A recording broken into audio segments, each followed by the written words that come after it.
Welcome, ladies and gentlemen, and welcome to another episode between the Prophetico and the Bands of Time. Matthew, do I have you here in the saddle? Yes, you do, Bri. Yes, you do. Once again, ladies and gentlemen, we're going to peer into the Bible source code. This time it's going to be via the Hebrew and the Greek.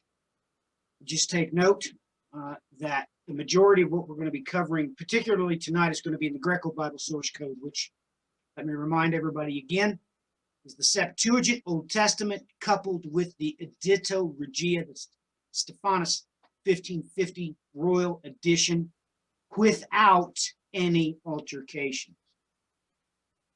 Ladies and gentlemen, when you look into the Bible, there is a particular listing for kings in the Greek. Yes, this particular case and form does mean one thing, but it also becomes a compound word. And that makes it something different altogether. So Brian has been working on this for quite some time. This PDF that we're going to be covering tonight is really quite old. It's been around for at least a month, if not 2 months, I believe. I'm not sure how long. But important stuff we need to cover.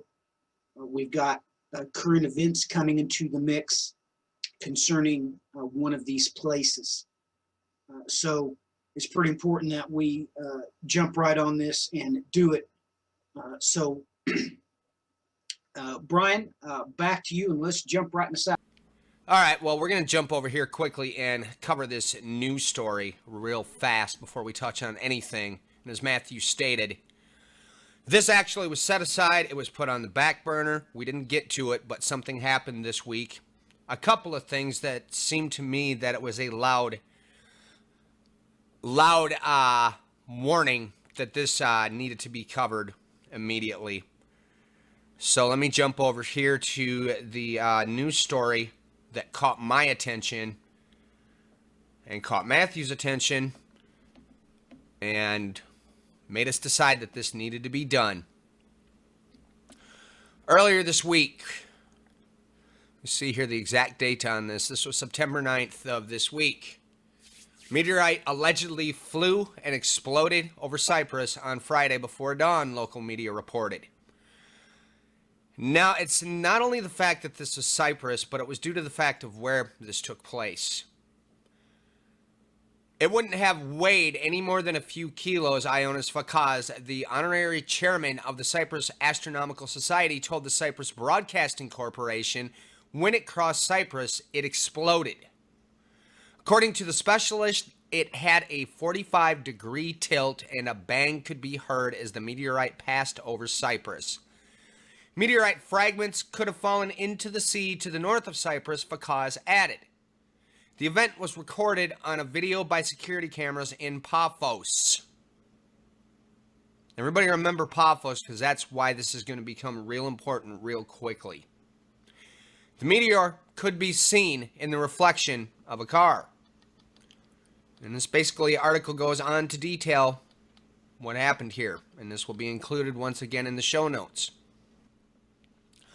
And then yesterday, as Matthew and I were talking about this, or possibly the day before, I happened to pull up, wanted to see what was going on with Cyprus's economy, to see if maybe Greece was on the borderline or fringe of collapse again, and it's actually quite to the contrary. Their economy is suddenly taking a complete 180 turn, and they're definitely rising here.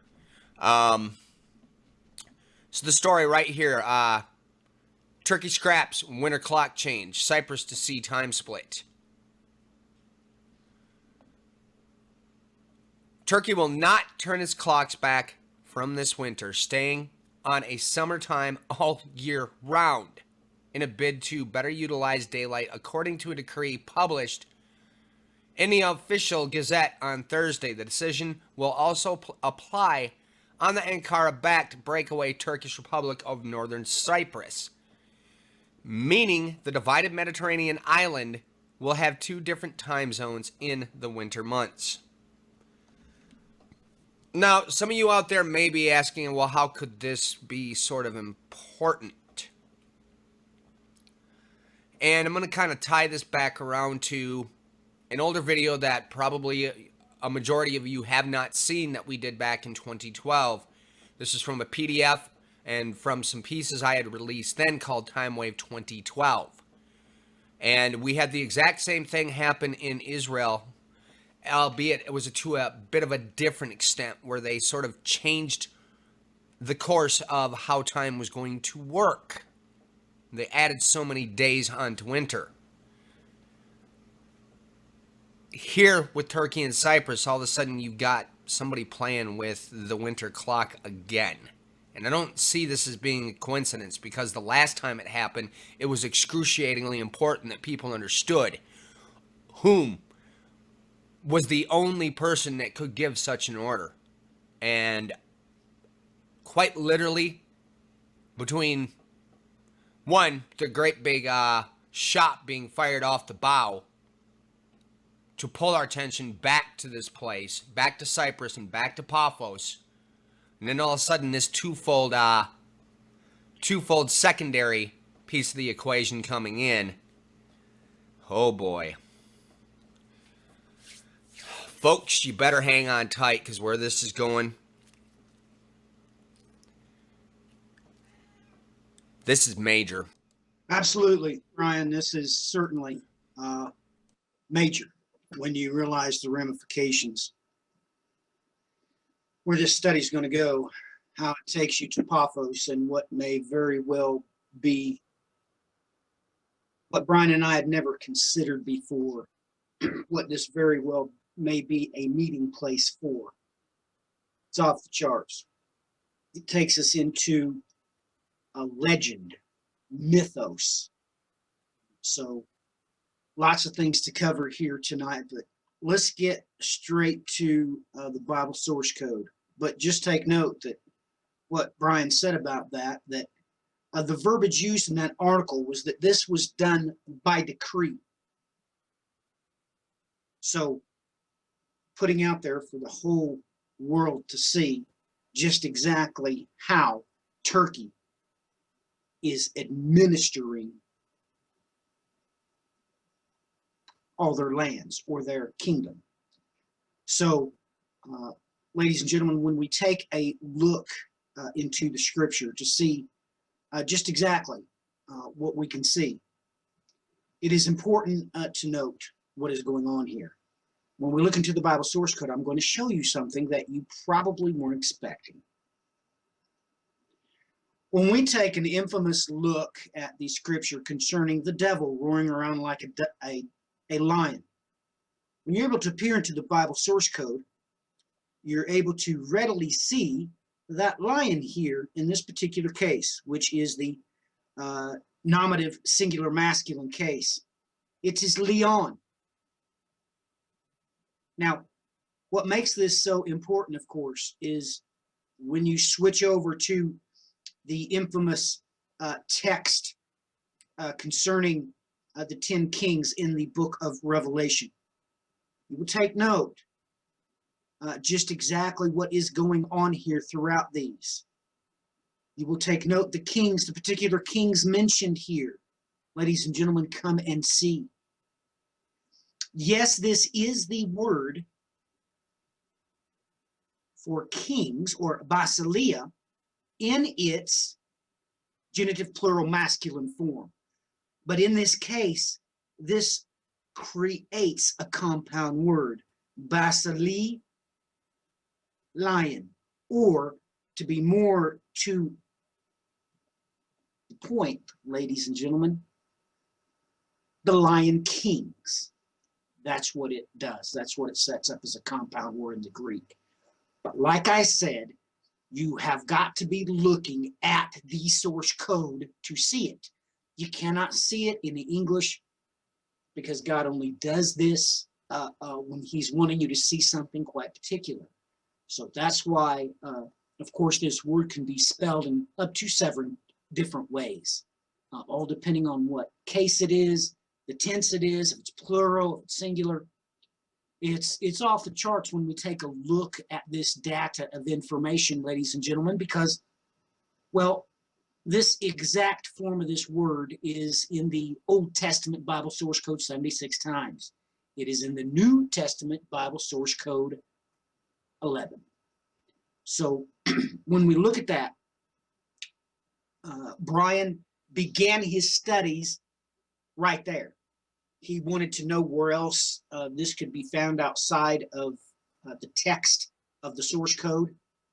He wanted to know what history had to say about this particular type of king, because it is, in fact, a very particular type of king, as referenced in many histories, as Brian's going to share with you. So, Brian, back to you, bub. Well, and I think this is kind of important before we go much further is to hit the rewind button here, everybody, and sort of amplify in everybody's mind with the twofold combination of Turkey and Cyprus being here in the mix. For one, I was not aware of this until I began to look into Cyprus a little deeper, going back into some of the programs we did last year. And Turkey has basically taken a part of Cyprus, and there's been a lot of battles going back and forth to, obviously the people of Cyprus want their own land back, and of course Turkey wants to have that half of the land as well. Well, knowing what's going on here in Cyprus with Paphos, it's starting to sort of take on a different twist. Now, if everybody recalls, I had pointed out the string of events, a few more things that we had to cover that we did not cover when we did the program on the coup that happened in Turkey. I'll give a quick refresher so that everybody is up to date on at least the last amount of material that I had come across. I haven't looked at this for a while. But nonetheless, at that stage, it had basically come forward that the European Union and, Merkel within Germany, they had made a deal with the Turkish people prior to this coup happening.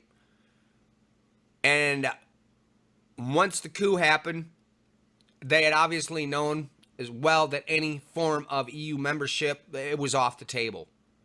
It turns out that the European Union was paying the Turkish people, the Turkish government, to set up prison camps to put these refugees inside. I spoke about the Doctors Without Borders. They pulled out and said enough's enough. This is an atrocity. We will have nothing to do with that. Now that the coup has happened, they will no longer do what they've been doing to keep these refugees in this just unfathomable. I can't even understand how anybody could even come to the conclusion that throwing all these people in prison camps is even acceptable. But nonetheless, that floodgate now has been released. They stabbed him in the back. They completely spit in their faces concerning the European Union membership, which I really, on a personal level, I have to wonder if it was ever even a reality. Nonetheless, now they're opening the floodgates. Earlier in this week, because of a lot of things that were going around here just in my own neck of the woods, some really bizarre stuff had been going on weather-wise, and all kinds of other things took place in this week. I had pulled up the news, and then I pulled up, I believe it was CNN International, and I got to see more of what's going on with these floodgates being released and them letting all the refugees come into Europe, because now, to boot, UK has decided, and they're already doing it, they're building a wall for a prison camp right there in the UK. Other portions within the EU are actually taking the very same measures themselves. And look, folks, I'm probably going to tell you something right here, right now that you've not heard once. I have many friends that live in the UK, and it was rather ironic in a conversation with a good friend of mine as we were talking one night, and, I started asking him questions. I said, well, we know on the news what's going on with this whole, the Brexit, with you guys leaving the European Union, but what is your take on this? Why is this really happening? And he went on to say the same thing that I've heard multiple people saying. He stated emphatically and flat out, he said, we're leaving because we're racists. That's the facts. I'm relaying to you what he told me and what I've heard several others repeat. And you're not hearing this on the news, folks. Now, Outside of that, on top of it here with this coup, if everybody goes backwards and remembers on that very day of the coup, we had the UNESCO meetings were already previously taking place earlier within that same week. The day that the coup itself happened, they continued to hold the UNESCO meetings as if nothing was going on. And ironically, the next day, suddenly they turn off the record switch and we don't have our meetings, all while it's wrapped around the decisions that are being made concerning the Dome of the Rock that's on the location of the Temple Mount. All of a sudden that day, just everything just disappeared, just vanishes. And the next day, everything is business as usual. The record switches are set back on again, and all the meetings are there. We can only imagine what happened during that one day of silence. But the whole thing is here, folks, and we've been trying to amplify this a billionfold. We just covered the battle for Mosul. That was a long time in the making. We came late to the plate on that one. But it was right on time, right on target. Because all the events that played out within hours afterwards showed full well that the treacherous one was behind the scenes. Because the amount of treachery involved right now with Turkey is literally and completely spinning out of control at this point. They are attacking the Kurds on every which direction. They've gone into Syria, going in there with the quote-unquote they're helping, and they're nuking whoever they want to. Now to add in some more fun, in the last few days here, I believe it might have even been Friday. I can't remember. It's been a long weekend for me, everybody. One of those days here over the course of this weekend, Russia and the United States have come to agreements on terms of a ceasefire over Syria. Now that may be altogether wonderful. What they're saying is they're going to stop bombing. They've done this before and they just keep coming in and obliterating anything that gets in their path. And the fact alone that they both have different targets. Russia does not want the elected president, Bashar al-Assad, removed from his seat of office. Where in the United States, it's all quite to the contrary. So the fact alone that they could even make this agreement is a little bit curious. But they did. Once again, though, time will tell, because we all know how ceasefires go. They never seem to hold their water. Now, as well, with all the things happening here in Syria, to jump over to that little portion over on that side of the map, there's been a multitude of chemical warfare reports now that have been surfacing nonstop here over the course of at least the last few months. This is already on top of it. Once again, has stirred up the international community, and rightly so. They're saying this cannot stand. The only problem is they cannot put an exact finger-pointing mechanism at who may be behind this, because they are not certain who's doing it. One is saying it's ISIS, the other groups are saying it's al-Assad, and they're pointing fingers in every which direction.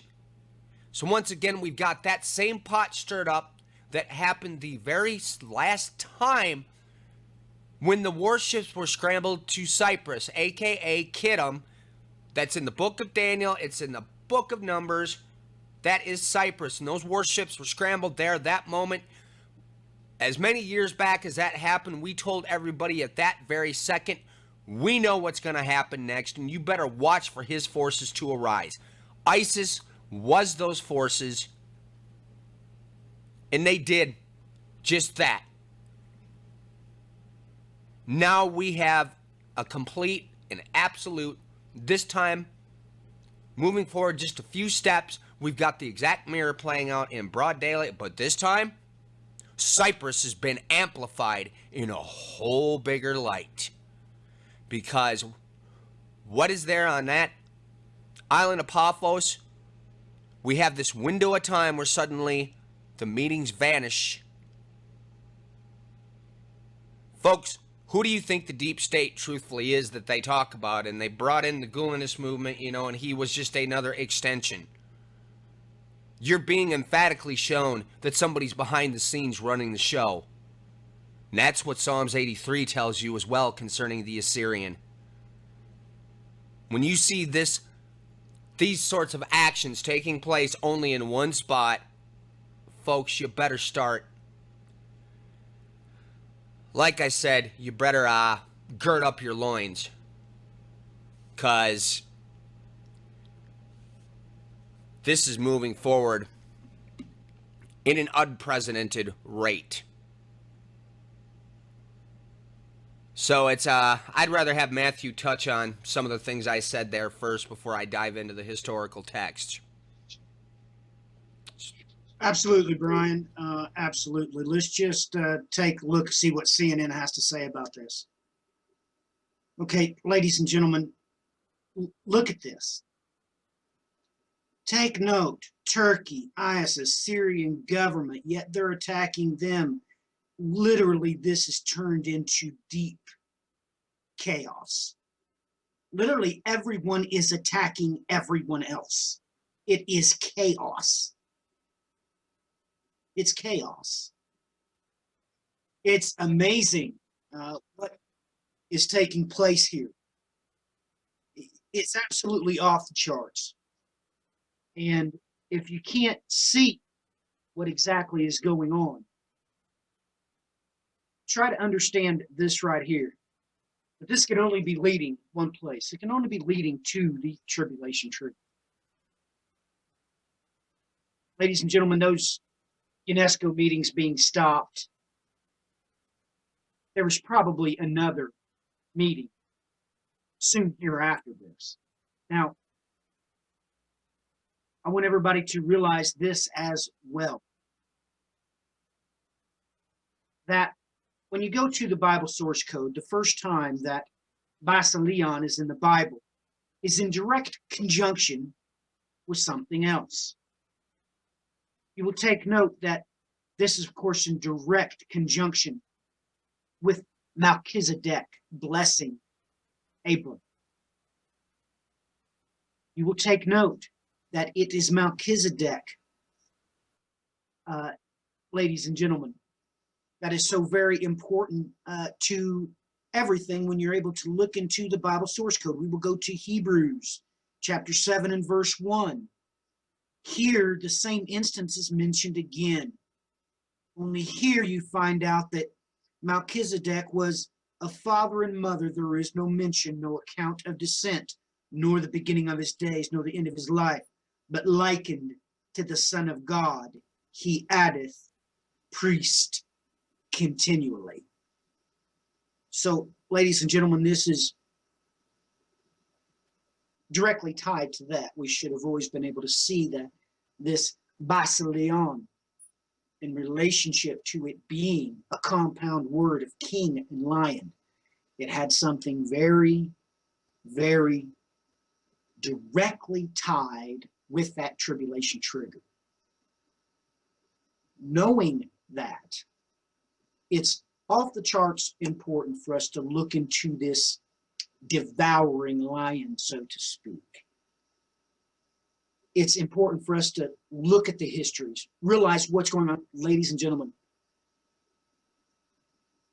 Cyprus is Kittim in the Bible. The one who resides in power over the land in the midst of the rivers has exercised his dominion over the northern part of Cyprus. Things are going on. Time seems to be speeding up. Why would he want to just by fiat change the times so that now only in the winter northern Cyprus and the rest of Cyprus will be on two different clocks? Absolutely off the charts, ladies and gentlemen. This is serious for us to understand just exactly where this started. This term, Basileon, started with the meeting of Melchizedek, who is a hint and shadow of what is to come, the Moshiach. He is the Advent horizon for the Emmanuel prophecy. We were just directly shown that in the book of Hebrews, chapter 7, verse 3. That is absolutely off the charts. It's absolutely detrimental that we take a look at this and try to understand who, what, where, when, why, that these current events are taking place. Ladies and gentlemen, why would he only want the clocks to be different into winter? Why is that? And ladies and gentlemen, let me ask you something.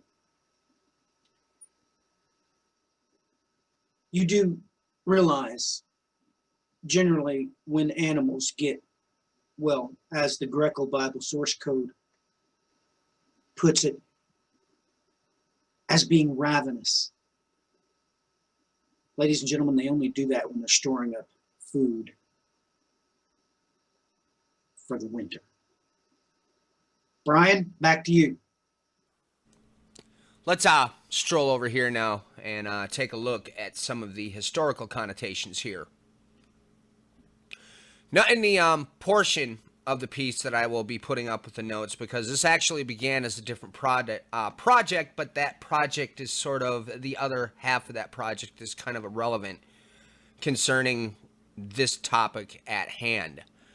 I will point out that the reason I even began to look at this is because I found out that there was a quote-unquote beginning first leader of a nation whose name happened to be King Leon, and that was the only reason for that I was even drawn to look deeper at this. If you come up here, I've got just in there just the standard definition that's given for Basileus, and this is a king, emperor, ruler. Matthew had last week pointed out on top of it that you also have the basilisk, which ties into this as well. Now, there is a little dictionary that I tend to use quite frequently now, which is the, what is this thing called? Well, it's basically the abbreviation for this is MLSG. I think it's a little Scott. And it basically brings in all the Greek words as they've been used inside of historical texts within different mythologies in Greece, etc. So it gives a whole sort of broad spectrum, and it's been a really major help when looking at these words to try to understand why it is that the Lord chose to use the very specific spellings that he did within Septuagint and within the Edito Regia. So as you can see here, this just goes through and lists all the different uses of various portions of this word. Now what I did is I took this and I literally broke this down straight to, well, it's, as we said, King Lion. And I went over here and grabbed just the ones out of Herodotus alone. Now here's all the Greek. There's a very nice database out there named Perseus that has all of these texts in their original Greek, and it is just such an utter blessing to be able to take these Greek words and just go bam and have them bring up every reference of that exact spelling. As you can see here, we've got this all over in Herodotus, so I decided to sort of single out that because of my familiarity with it. I thought it'd be rather interesting to take a deeper look in there. And the first place that you have this show up is in chapter 1, section 186 within your numbering system. So she made the deep rivers her protection, and this work led to another, which she added to it. Her city was divided into two parts by the river that flowed through the middle. In the days of the former rulers, when one wanted to go from one part to the other, one had to cross in a boat, and this, I suppose, was a nuisance. But the queen also provided for this. She made another monument of her reign out of this same work when digging of the basin of the lake was done. She had very long blocks of stone cut, and when these were ready and this place was dug, she turned the course of the river into it, and while it was filling the former channel, now being dry, she bricked the borders of the river in the city and the descent from the gate leading down to the river with baked bricks like those of the wall, and near the middle of the city she built a bridge with stones that had been dug up, binding them together with iron and lead. Each morning, she laid square-hewn logs across it on which the Babylonians crossed. But these logs were removed at night, lest folks always be crossing over and stealing from one another. Then when the basin she had made for the lake was filled by the river and the bridge was finished, Nicaros brought the Euphrates back to its former channel out of the lake. Thus she had served her purpose, as she thought, by making a swamp of the basin, and her citizens had a bridge made for them. And once again, it goes into the next stanza within chapter 1. There was a trick, too, that this same queen contrived. She had a tomb made for herself and set high over the very gate of the entrance of the city, which was used most, with writing engraved on the tomb, which read, "If any king of Babylon in the future is in need of money, let him open this tomb and take as much as he likes. But let him not open it unless he is in need, for it will be the worse for him."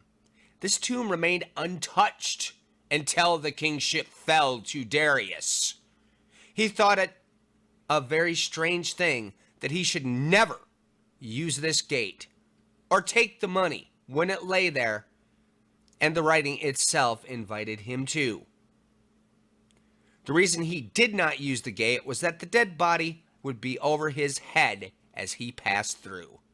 After opening the tomb, he found no money there, only the dead body, with writing which read, "If you were ever satisfied with what you had and did not disgrace yourself seeking more, you would have not opened the coffins of the dead." Such a woman, it is recorded, was this queen. Our next section, we have it here, is in Book 2 and in stanza 100. After him came 330 kings, whose names the priest recited from a papyrus roll. In all these many generations, there were 18 Ethiopian kings, and 1 queen.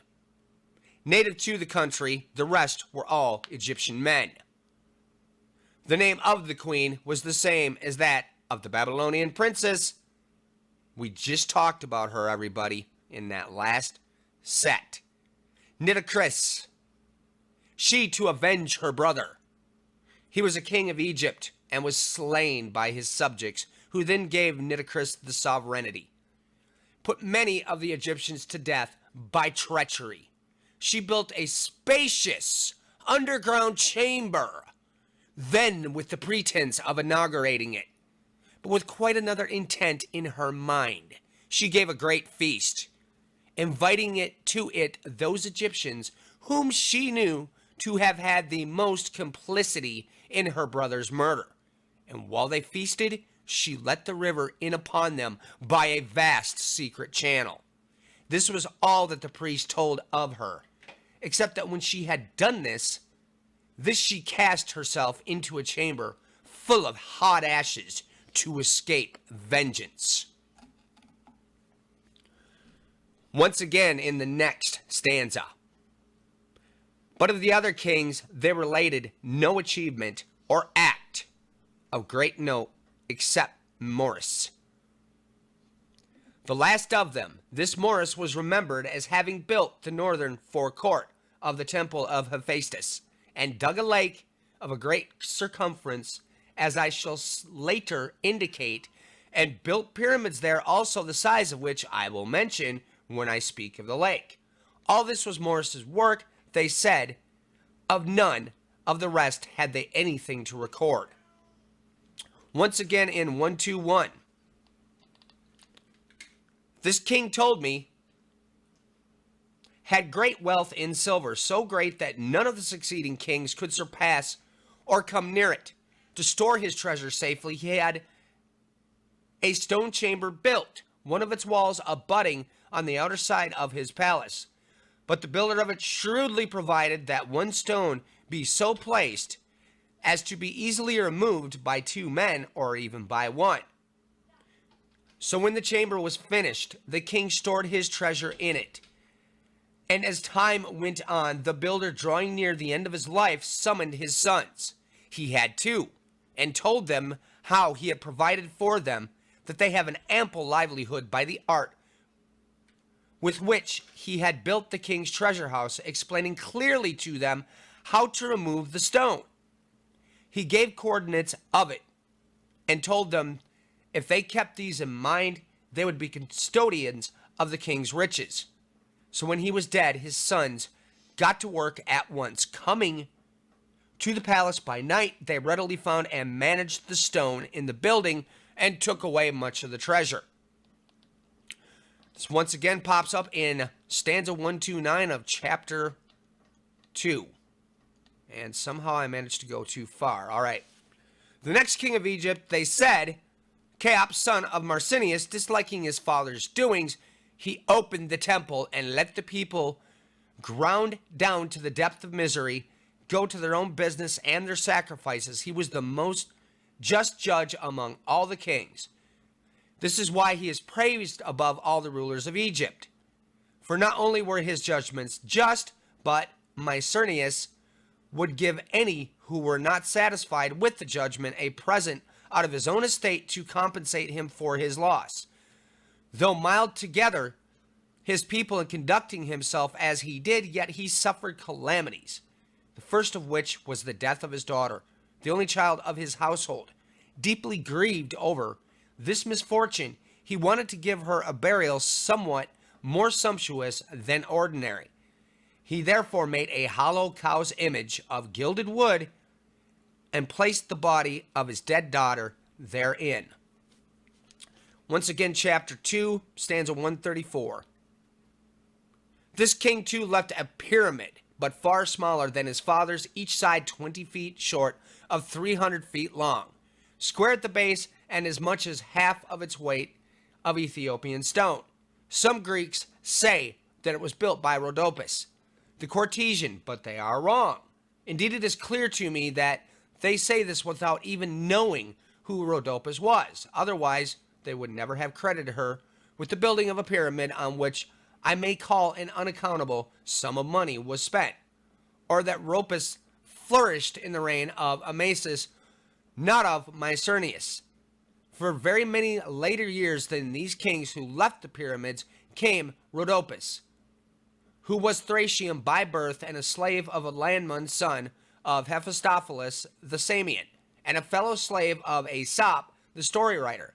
For he was owned by Ladman too, as the following made crystal clear when the Delphinians, obeying the oracle, issued many proclamations summoning anyone who wanted to accept compensation for killing of Aesop's. No one accepted it except the son of Laudman's son, another Laudman, hence Aesop too was Laudman's. 2141. The next king was a priest of Hephaestus, whose name was Sethos. He was despised, he had no regard for the warrior Egyptians, thinking he could never need them besides otherwise dishonoring them. He took away the chosen lands, which he had given to them, 12 fields to each man in the reign of former kings. So when presently King Sennacherib, everybody should know that that's talking about, came against Egypt with a great force of Arabians and Assyrians, the warrior Egyptians would not march against him. The priest, in his quandary, went into the temple shrine and therefore before the god's image bitterly lamented over what he expected to suffer. Sleep came on him while he was lamenting, and it seemed to him the god stood over him and told him to take heart, that he would come to no harm, encountering the power of Arabia. I shall send you champions, said the god. So he trusted the vision, and together with those Egyptians who would follow him, camped at Pelusium, where the road comes into Egypt, and none of the warriors would go with him, but only merchants and craftsmen and traders. Their enemies came there too, and during the night were overrun by a horde of field mice that gnawed quivers and bows and handles of shields, with the result that many were killed fleeing unarmed the next day. And to this day, a stone statue of the Egyptian king stands in Hephaestus' temple with a mouse in his hand and an inscription to this effect: "Look at me and believe." Now take note here, folks, and they pointed this out in the notes of this translation, where he puts in note 1, which is, I believe that's up earlier in this. Sennacherib's attack on Hezekiah of Judea was made on his march to Egypt. 2 Kings 18. Second note here, this is Herodotus' version of the Jewish story of the pestilence which destroyed the Assyrian army before Jerusalem. Mice are the Greek symbol of pestilence. It is Apollo Smithinius, the mouse god, who sends and then ends the plague. In Homer's 2:1, I might be wrong on what that abbreviation is. It has long been known that rats are carriers of the plague. Yes, this is true. Yet that plague kind of also is known to be a harbinger from comets and green meteorites. I hope everybody took note of that green meteorite there in that picture. 2148. Moreover, they decided to preserve the memory of their names by common memorial, and so they made a labyrinth a little way beyond Lake Morris and near the place of the city of crocodiles. I have seen it myself, and indeed words cannot describe it. If one were to collect the walls and evidence of other efforts of the Greeks, the sum would not amount to the labor and cost of this labyrinth, and yet the temple of Ephesus and the one of Samos are noteworthy. Though the pyramids beggar description, in each one of them is a match for many great monuments built by the Greeks, this maze surpasses even the pyramids. It has 12 roofed courts with a door facing each other, 6 face north, 6 south, in 2 continuous lines, all within one outer wall. There are a double set of chambers, 3,000 altogether, 1,500 above, and the same number underground. We ourselves viewed those that are above ground and speak of what we have seen, but we learned through conversation about the underground chambers. The Egyptian caretakers would by no means show them as they were, they said, the burial vaults of the kings who first built this labyrinth. Folks, I'm going to stop here. Remember the burial vaults of the kings. This is very important. The burial chamber of the kings who first built this labyrinth, and of the sacred crocodiles. Thus, we can only speak from hearsay of the lower chambers. The upper we saw for ourselves, and their creations are greater than human. The exits of the chambers and the mazy passages hither and thither through the courts were an unending marvel to us as we passed from court to apartment and from apartment to colonnade. From colonnades again to more chambers and then into yet more courts. Over all this is a roof made of stone like the walls, and the walls are covered with cut figures. And every court is set around with pillars of white stone, very precisely fitted together. Near the corner, where a labyrinth ends, stands a pyramid, 240 feet high, on which great figures are cut. A passage to this has been made underground. In their notes here, the labyrinth was a horseshoe-shaped grouped building supposed to have been near the pyramid of Hawara in Sicily. Now let's move on again here in stanza 151. Now the 12 kings were just, and in time came to sacrifice in Hephaestus' temple. On the last day of the feast, as they were about to pour libations, the high priest brought out the golden vessels which they commonly used for this, but he counted wrongly, and he only had 11 for the 12. So the last in line, Pasimachus, as he had no vessel, took off his bronze helmet and held it out and poured the libation within it. All the kings were accustomed to wear helmets, and were then helmeted. It was not in guile then that Pasimachus held out his headgear, but the rest perceived what Pasimachus had done, and remembered the oracle that promised the sovereignty of all Egypt to whoever poured a libation from a vessel of bronze. Therefore they considered him not deserving of death, for they examined him and found that he had acted without intent. They decided to strip him of most of his power and chase him away into the marshes, and that he was not to concern himself with the rest of Egypt. 2152. This Pasimachus had formerly been in exile in Syria, where he fled from Sabakos the Ethiopian, who killed his father Nikos. Then when the Ethiopian departed because of what he saw in a dream, the Egyptians of the district of Sias brought him back from Syria. Pasimachus was king for the second time when he found himself driven away into the marshes by the 11 kings. Because of the helmet, believing therefore he had been abused by them, he meant to be avenged on those who had expelled him. He sent to inquire in the town of Buto, where the most infallible oracle in Egypt is. The oracle answered that he would have vengeance when he saw men of bronze coming from the sea. Pasimachus did not in the least believe that the men of bronze would come to aid him, but after a short time, Ionians and Carians, voyaging for plunder, were forced to put in on the coast of Egypt, where they disembarked in their armor, bronze, and an Egyptian came into the marsh country and brought news to Pasimachus, for he had never before seen armored men, that men of bronze had come from the sea and were foraging in the plain.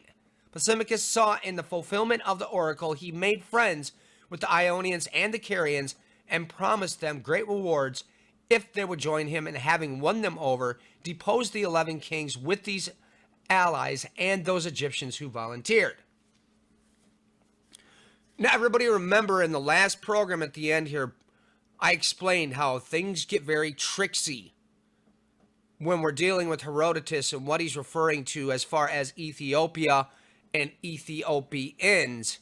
He's playing a bit of a word game with us where he's referring to two different places and two different sets of people inadvertently. At the same time, though, he was trying to amplify to you the quote-unquote Libu or Libyans of ancient times. So you got a twofold thing here, and it gets very difficult sometimes when you're looking at this to try to figure out where in the world he's pointing you at this point in time. Is he pointing you to the east, or is he pointing you to the whole landmass that was considered to be Libya and quote-unquote a portion of what was then the Ethiopia in the African country? See, everybody, Herodotus was also trained within these secret priesthoods and so forth. So when you look at his work, a lot of people scratch their head and say, oh, he's just making up nonsense. What he was doing is he was encoding a whole lot of information when he wrote the way he did. And it may appear as nonsense at first, but once you realize who he was and what he was doing, then things become very clear. Now, as you'll take note here in the one that I had just read, they have, once again, here's an Old Testament reference from Apries is the Hophra of the Old Testament. He reigned from 589 to 570 BC, apparently, but the statement that he attacked Tyre Sidon is inconsistent with Jewish history. Ladies and gentlemen, all these references in these ancient Greek histories in specific reference to the Belision, this lion king type of structure. Take note that it was associated with queens, treacherous queens at that, secret meeting places of which we have never found yet. I mean, this labyrinth, of course, must be completely off the charts. Then, of course, we get into the mighty Assyrian in references to him coming and how he was stopped. Absolutely off the charts, ladies and gentlemen. And we need to think about this as well when it comes to these things. Let's take a look at the basilisk. Just take note. We're going to be covering this. Brian's going to get up to it. But this particular type of Leviathan was known by this because it had a crown. It had a crown of sorts on the top of its head. You will take note that this particular Leviathan, here you have it. Here it had the crown-shaped crest on its head. But just take note that this one is every hint and shadow of this particular lion type of Leviathan that we're going to encounter in the end of days, associated with, of course, the Basileon, these 10 kings. So all of these historical references are absolutely pointing you to this through hint and shadow, even as we already covered. How did the Bible source code address it? Where did it start? That's right, it started with the Emmanuel prophecy in reference to Melchizedek, the king without lineage or birth records. So, ladies and gentlemen, this is tied up and very important with these historical references that you're able to put on eyes that can see.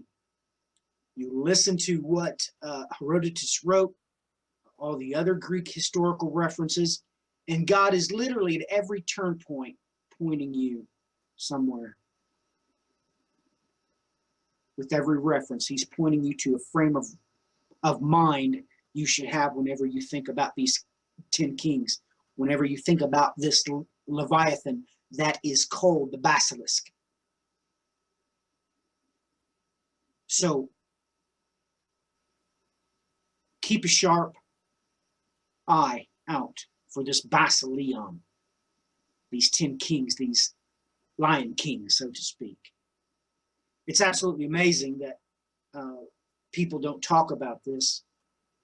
And of course, my son ran across the basilisk in the research he's doing for the Bible source code, and he realized immediately what it was. This is the Leviathan that was going to set up those 10 kings. It's perfectly clear what's going on. Chapter 3, stanza 15. Those that went for him found that the son was no longer alive, but had been the first to be slaughtered. But they brought Passamontius up and led him to Cambius. And there he lived, and no violence was done him for the rest of his life. And if he had known how to mind his own business, he would have regained Egypt to govern. For the Persians are inclined to honor kings' sons, even though kings revolt from them. They give back to their sons sovereign power. There are many instances showing that it is their custom to do so, and notably, the giving back of his father's sovereign power to Thyanius, son of Anaros, and also to Parsus, son of Amratertius. Yet none ever did the Persians more harm than Anaros of Amrateus. But as it was, Passamontius plotted evil and got his reward, for he was caught raising a revolt among the Egyptians, and when Cambius heard of it, Passamontius drank bull's blood and died. Such was his end. We have it again in 4, stanza 11. There is yet another story, to which account I myself especially incline. It is to the effect the nomadic Scythians inhabiting Asia, when hard pressed in war by Massagote, fled across the Araxes River to the Cimmerian country. For the country which the Scythians now inhabit is said to have belonged to the Cimmerians before, and the Cimmerians, at the advance of the Scythians, deliberated as men threatened by a great force should. Opinions were divided. Both were strongly held, but that of the princes was the more honorable, for the people believed that their part was to withdraw and that there was no need to risk their lives for the dust of the earth. But the princes were for fighting to defend their country against the attackers. Neither side could persuade the other, neither the people, the princes, nor the princes, the people. The only party planned to depart without fighting and leave the country to their enemies. But the princes were determined to lie dead in their own country and not to flee with the people. For they considered how happy their situation had been and what ills were likely to come upon them if they fled from their native land. Having made up their minds, the princes separated into two equal bands and fought with each other until they were killed by the other's hands. Then the Cimmerian people buried them by the Tirus River, where the tombs are still to be seen. And having buried them, left them in the land, and the Scythians came and took possession of the country left empty. Herodotus' idea of the course of the river is uncertain. This is the note, folks, for the Araxes. He appeared to extend the Araxes, which flowed from the west into the Caspian into the regions east of the sea. And everybody, I'm going to point this out right now. That is not the Araxes. That is the Oxus River. There is a documentary that was done up by an Australian man that goes very in-depth into tracking down Alexander's lost kingdom, going into the locative of the kings of the East or Central Asia. And he shows where that riverbed went, where it dried up, and where it moved through there, and everything just described here in this note. He's describing the river Oxus, which I told everyone last week that is the same as the biblical Gahan. Okay, now to move forward. Once again, we have this in chapter 4 in stanza 71. The burial places of the kings are in the land of Guri, which is in the end of the navigation of the Borsinthes. Whenever their king has died, the Scythians dig a great four-cornered pit in the ground there. And when this is ready, they take up the dead man, his body enclosed in wax, his belly cut open, and cleaned and filled with cut marsh plants and frankincense and parsley and aniseed and sewn up again. And they transport him to a wagon to another tribe. Then those who receive the dead man on his arrival do the same as do the royal Scythians. That is, they cut off part of their ears, shave their heads, make cuts around their arms, tear their foreheads and noses, and pierce their left hands with arrows. From there, the escorts transport the king's body on the wagon to another of the tribes that they rule, and those to whom they have already come follow them. And having carried the dead man to all in turn, they are at the place of burial in the country of the Guri, the farthest distant tribe of all under their rule.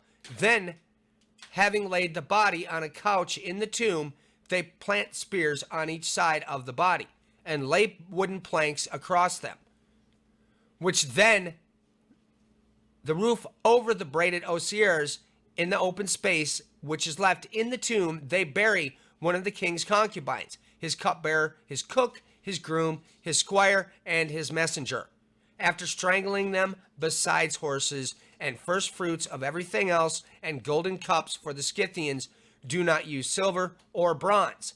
Having done this, they all build great barrow of earth, vying eagerly with one another to make them as great as possible. Folks, I'm going to stop here once more. Okay, the archaeological data finally now backs everything that Herodotus was saying in here. And he was receiving this report secondhand from people that lived in the regions of the Scythian. For a multitude of years, people were like, well, this is all just crazy nonsense, blah, blah, blah. Now that they've begun to uncover these tombs, they know that his report was actually very accurate. So to move beyond that.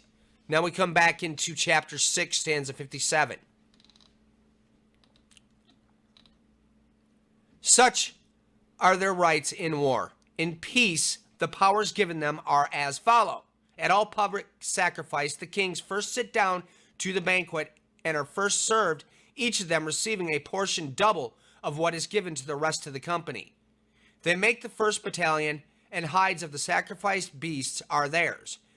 At each new moon and each seventh day of the first part of the month, a victim from Apollo's temple, a bushel of barley meal, and Laconian quart of wine are given to each from the public store, and chief seats are set apart for them at the games. It is their right to appoint whatever citizens they wish to be protectors of foreigners. And they choose 2 Pythians. The Pythians are the ambassadors to Delphi, and eat with the kings at the public expense. If the kings do not come to the public dinner, 2 coxines of barley meal and half a pint of wine are sent to their houses. But when they come, they receive a double share of everything, and the same honor shall be theirs when they are invited to be private citizens to the dinner. They keep all oracles that are given through the Pythians, also know them.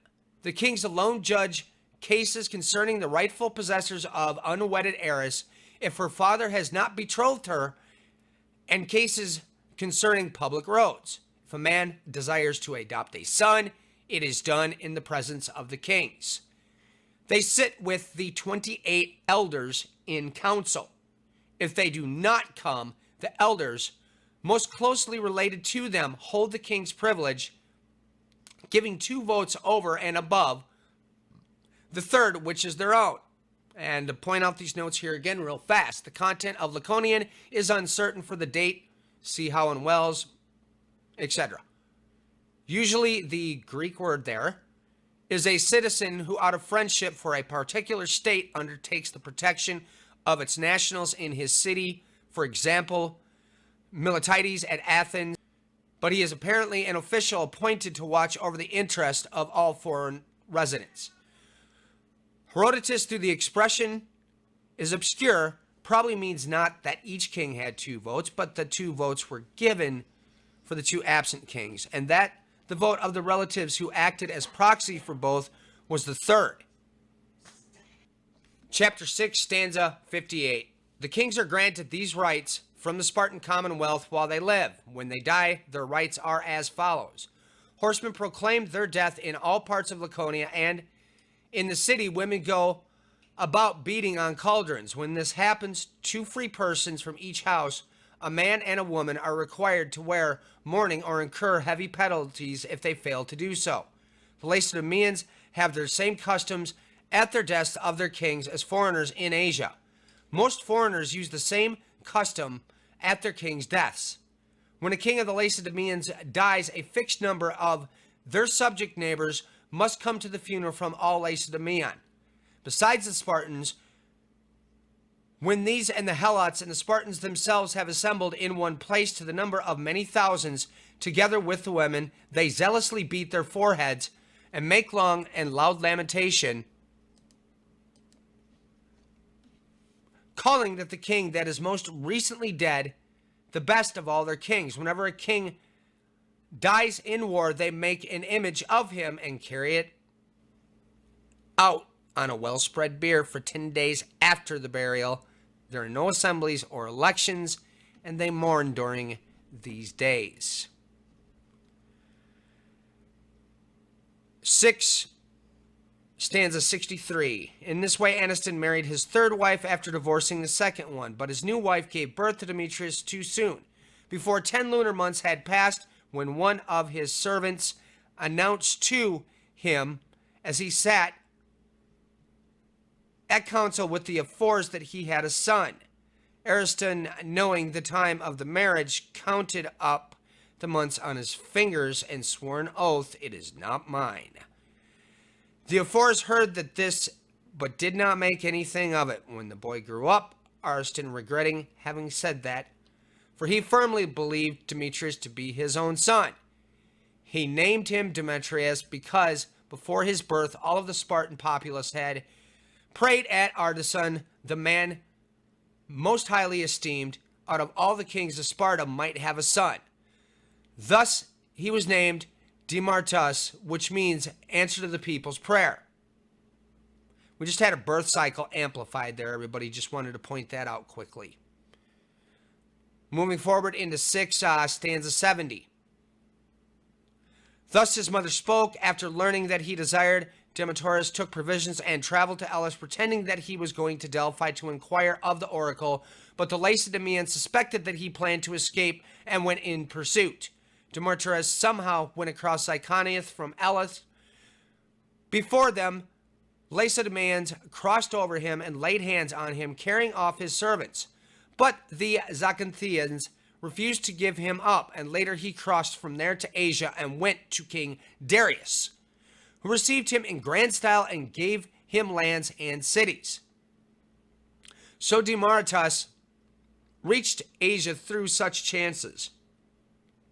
A man who had gained much renown in the Lacedaemon by his many achievements and his wisdom, and by conferring the state of the victory in a chariot race he had won at Olympia.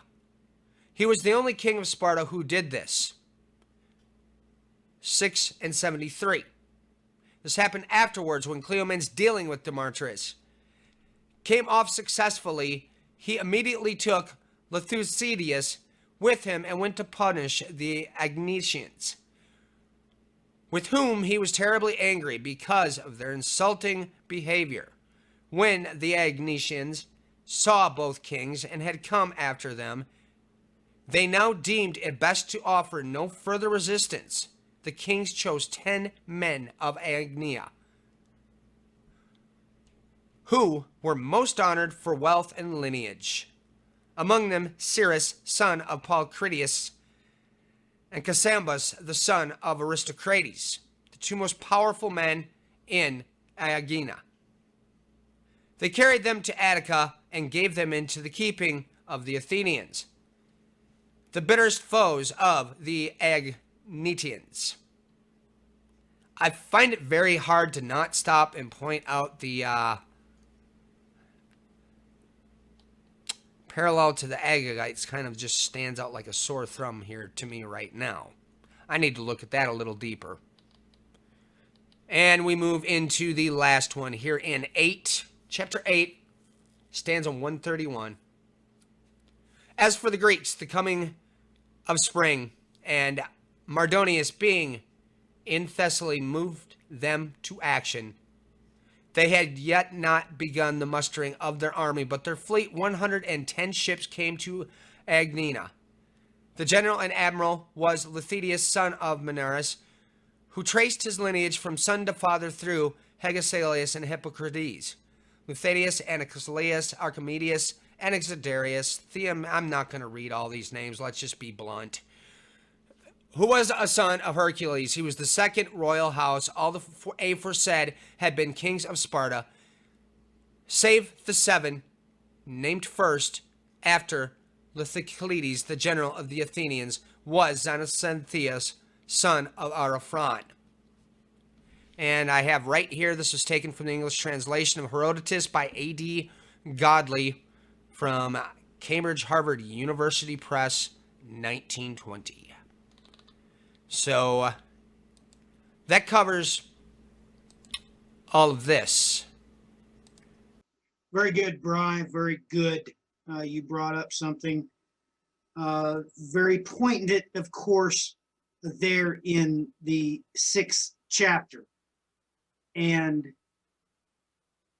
ladies and gentlemen, you have to understand why that was said, because this is straight from babycorner.com. Everybody knows this. Ladies and gentlemen, let me read this. Months, lunar months, weeks, days, and trimesters. If you are confused, you're not alone. While most people talk about pregnancy being 9 months long, divided into 3 trimesters, most healthcare providers refer to a pregnancy as being 40 weeks long, starting with your last known menstrual period. You might like to know that this is equal to 280 days or 10 lunar months. 10 lunar months. We go back over here to the PDF. You will take note when we go up to 6.63. You'll take note that this boy, that was an answer to the people's prayer, okay? You will take note that it said he was born before 10 lunar months had passed. He was born prematurely. Amazing when we look at all those historical reference where the Basileon is mentioned. I know that was quite lengthy, but it was quite required for documentation's sake. What does the Bible source code want us to see with this? What do we need to peer into? And you'll take note that Brian wanted to make sure that you were pointed out to the simple fact, these tombs of the kings. Absolutely important.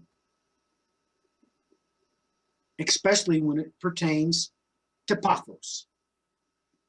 Absolutely amazing when we peer into the Bible source code looking for this. We run across this term, but it's very hard to get to if you don't know how to speak the Bible source code, or at least read it and be able to realize that this word, Basileon, is King Lion, is what it is.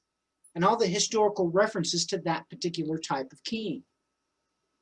The references to the basilisk, this type of Leviathan that has a mitre or a crown on its head.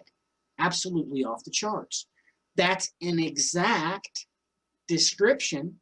I mean, we can even jump back over there so I can show you, one more time exactly what it stated there about this particular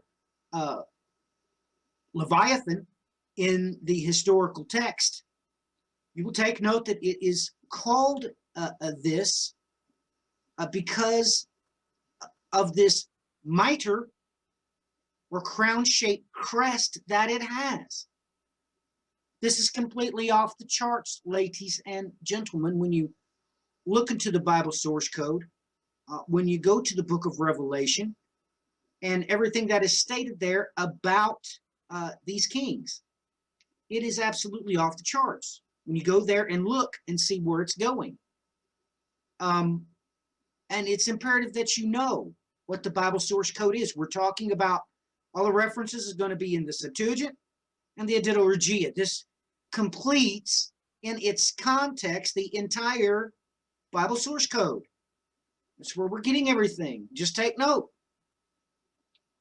Those of you who want to get this in program form, be very careful that you do not get something. They will call it the Didoregia, but if it has the additions, especially by Westcott and Hort, then they call it the Textus Receptus. That's wrong. They've corrupted the Didoregia. That's what the whole point of them doing it was. They wanted to make sure that you couldn't get to the source text. So, ladies and gentlemen, this has everything to do with the tribulation trigger. This is why the first time this word is used is in conjunction with Melchizedek and those kings. That's the reason why. So, looking over here at the PDF that Brian has made, it's time for Brian to dive into every case where this is at in the Bible source code. So that's what you're going to be seeing out of. This is the Greek, the original Greek. We're going to look into this Basileon. Take note. Every reference to this is massively critically important that you understand that God has used this particular word in this case and form and context to give you inside information. He's giving you inside information about the 10 kings and about the Leviathan which these 10 kings are riding. So head over to these references to Paphos and why this is critically important, why this is in the Bible and nobody talks about it, why nobody brings this up, everything that's happening there on the ground, especially in relationship with this green comet that just exploded over Paphos. So in my opinion, we ought to go straight there, even though, ladies and gentlemen, let's do this. I will go ahead and switch back over to screenshot so you can see this PDF. Brian has made here all the times where basileon is in the scripture. Just take note of them all. Going through the video, you'll be able to, he's going to post this for notes. You need to go there and be able to see there, but there's just much to content here for us to possibly do. But you need to understand that when it comes to 2 Chronicles chapter 28, ladies and gentlemen, this is the chapter exemplifying 1260. That encodation is in that chapter so many times it's off the chart, and you need to know about the graven images mentioned there. So just take note that it's there. Third time's a charm. But there's many other instances here that you need to know about, and I've already mentioned one, so I will go ahead and talk about this. Ladies and gentlemen, this pathos is massively important because this, of course, was a stopping point in Acts.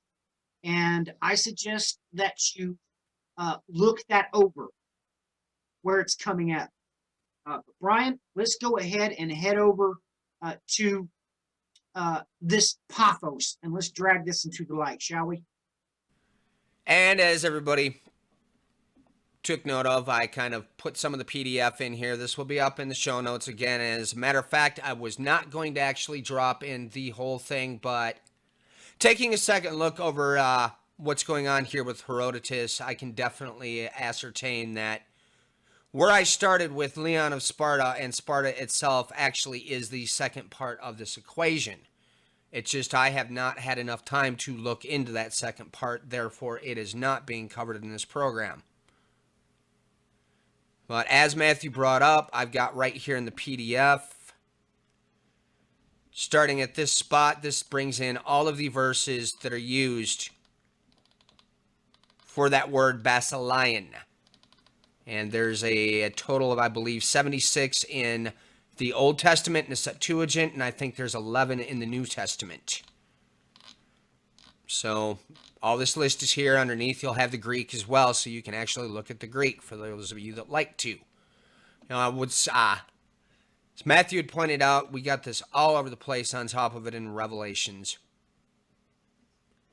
Okay, we've got right here in 16 verse 12, the sixth angel poured out his vial on the great river Euphrates, and the water thereof was dried up, which we had come up in that first reference already in Herodotus, where he was bringing up the Euphrates. And the water thereof was dried up, that the way of the kings of the east might be prepared. Once again, we have the kings of the east right in here. And the people took note. There was two sections that were covering the Scythian, the Massagetae, and the Cimmerian. Well, the Cimmerian, that's Gomer. They moved into the quadrants of the northern regions above Israel, hence why they're referred to as the people of the north. Whereas the Scythian, well, they're the east, but at the same time, they will also be north once we hit the days of Noah. It was through their loins that the modern kings of the east have come into fruition. Half Asiatic, half Scythian, and some people would call them quote-unquote Europeans. Irregardless, they were Scythians. They were tall, blonde-haired, red-haired, blue eyes, etc. So this is where the quote-unquote, that's where the Mongols came from. Okay, that part of that mix that happened later in history when the Scythian showed up there, they get along with everyone. They began to marry one another, had children. That led to the progeny of that set of the kings of the east. So we should in turn be expecting to look for that same combination the next time around the ride. Revelation 17 verse 14, these kings shall make war with the Lamb, and the Lamb shall overcome them. For he is the Lord of lords and the King of kings. They that are with him are called, chosen, and faithful. Now remember, everybody, also on top of it, those first few pieces in Herodotus, we're talking about the woman and Babylon and all that good stuff. Take note of what it says here in Revelation 17 verse 18. And the woman which you saw is that great city, which reigns over the kings of the earth. Albeit, this is exactly what it is. Revelation 19, verse 16, and he has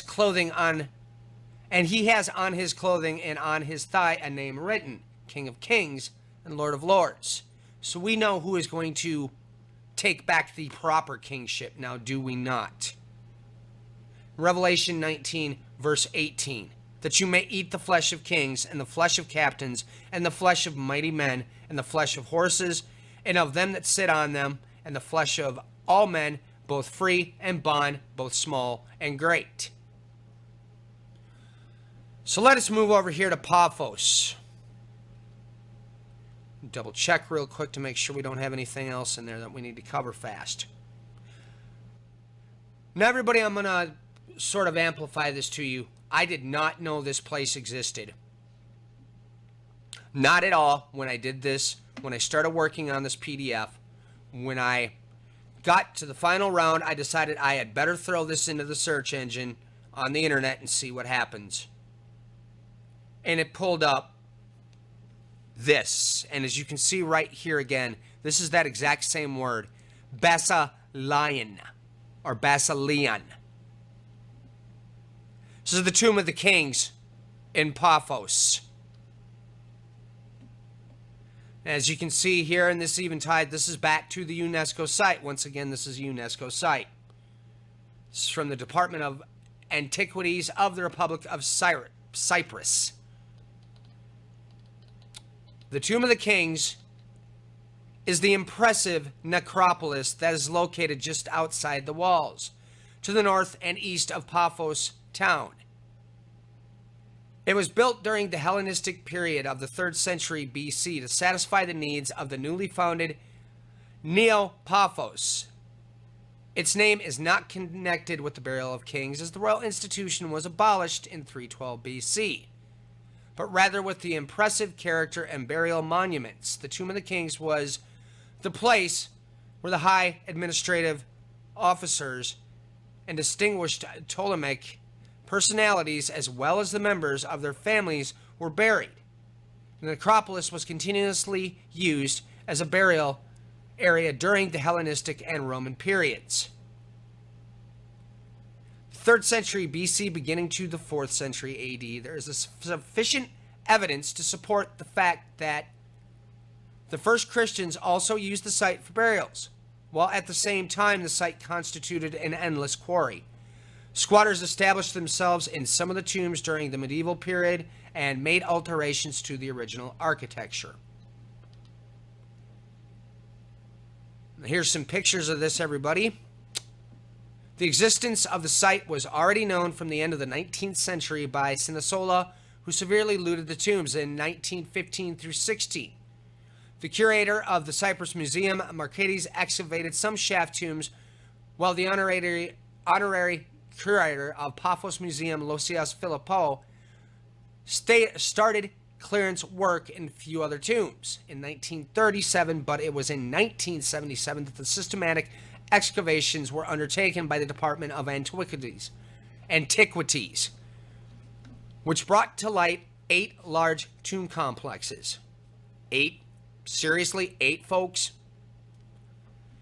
Most of the tombs are characterized by an underground, open-air, peristylized rectangular atrium completely carved into the natural rock. Columns of pillars of the Doric style supported the porticos which surrounded the atrium. The burial chambers and the loculi for the single barriers were dug into the portico walls. It seems that the walls were originally covered with the frescoes, although today only small fragments are preserved. The tomb's architectural characteristics directly relate them to Hellenistic prototypes from Alexandria, Delos, Pergamon, and Prozine. And we also, on top of it, there is a monastery, the Anglarius, place of seclusion, and the monastery of Agios Nephitos. This is not really a portion of this, but it does tie in its own right. Nonetheless, I would like to get back onto this specific place, especially Paphos itself, folks, because once you understand where this comes up in the book of Acts and what transpires, okay, Paul came face to face with a sorcerer. And it's got all sorts of types and shadows of what is to come,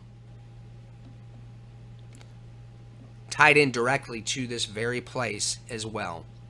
I'm going to slide this back over to you, Matthew, and have you comment now.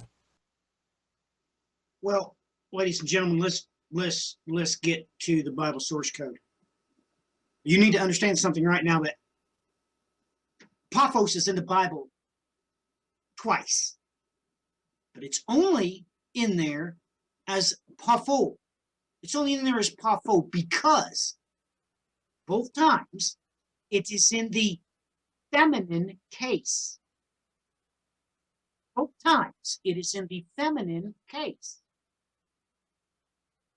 So it's only actually in the source code in its feminine form, letting you know exactly what this is going to be in direct relation to. Now, ladies and gentlemen, the events that happened here, of course, Brian has already stated what was going on because he met a sorcerer here. It's mentioned the straight ways of the Lord, those walking in darkness, the whole 9 yards, those seeking, those who could lead him by. Ladies and gentlemen, everything is here. It's absolutely off the charts of what happened here in this place. It's talked about here. You have, of course, in Acts chapter 13, it talks about the 7 nations. It talks about the inheritance. It talks about just about everything. But yet the tale begins when they had gone through the whole island as far as Paphos. They found a magician, a Jewish false prophet, whose name was Bar Jesus, who was with the proconsul Sergius Paulus, a man of intelligence. This man summoned Barnabas and Saul and sought to hear the word of God. But Almaeus, the magician, so for his name is translated, was opposing them, seeking to turn the proconsul away from the faith. So, ladies and gentlemen, this place is absolutely off the charts. When we think about the context about what God's wanting us to see, all the events that happened here. Ladies and gentlemen, we may very well be looking at one of the meeting places for the present day 10 kings. You see, they're not going to meet at the Bilderberg meeting. They're not. They're never going to let you know who, what, where, when they are. They're just not. If you know even their name, they're touchable. If you know their zip code, they're touchable. And in association with this place, absolutely astronomical, all of the behind the scenes things about this place, these priests that are there. Its association with John the Baptist. It's absolutely off the charts when you look into the history books about this place. And of course, the mosaics there. And, you know, everything that can be seen at this place is just absolutely off the charts. Brian, back to you. Now, everybody, if we take a look back at some programs that we did that are available in audio only right now that are up on the Prophetico, and I've got a couple of them on my website. I don't have the other two. We covered the locatives that are directly correlated to the color of the horsemen as they go out and begin their rides. And we happen to have one of them fall upon Cyprus. Now, the fact alone that we had a colored meteorite come flying in that in some screens is showing up blue, other ones is quite clearly a green meteorite being sent off as a mega flare right over the top of this place. The fact alone that it's green, and does everybody need to go back and recall what it stated there concerning the plagues and the mice? That it was brought in with Sennacherib. I made mention of that a couple weeks ago, or I believe even last week in one of our programs. I had sort of, instead of saying what the Bible had said, I interjected the historical text without even realizing what I'd done. Now I can understand why I did it. Because Herodotus points out to you that they had always located and drew in these rats when they were speaking of these plague scenarios. But you need to understand that there's something that's a twofold part of this equation. Because you will look at all the historical records and come to realize what they have now, that hand in hand with that, they usually had a sighting of some sort of green, be it a comet or a meteorite, coming into our atmosphere. And all of a sudden, lo and behold, plague broke out.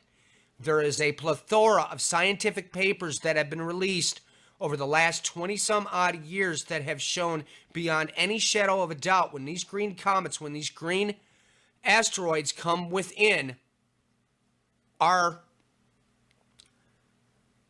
atmosphere, problems tend to follow, such as disease that has been brought from elsewhere and entered in to our planet. So the fact alone that we had a green meteorite come shooting in above, of all places, Paphos in Cyprus,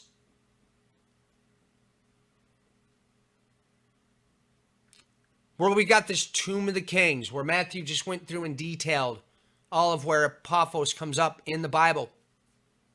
Okay, folks, this is pretty, something I would have to say pretty major that we're being told we need to look deeper at this place. And as Matthew brought up, oddly enough, at the beginning of the program, this was prepped a long time ago, and not even having thought to bring this forward, it kind of just got set aside. But there's kind of no choice when you see something like this. The one thing that has us both scratching our heads here is because you can quite clearly see that these 10 kings are being amplified all throughout the biblical text, all throughout the historical text to boot. They're talking about underground chambers on top of it here.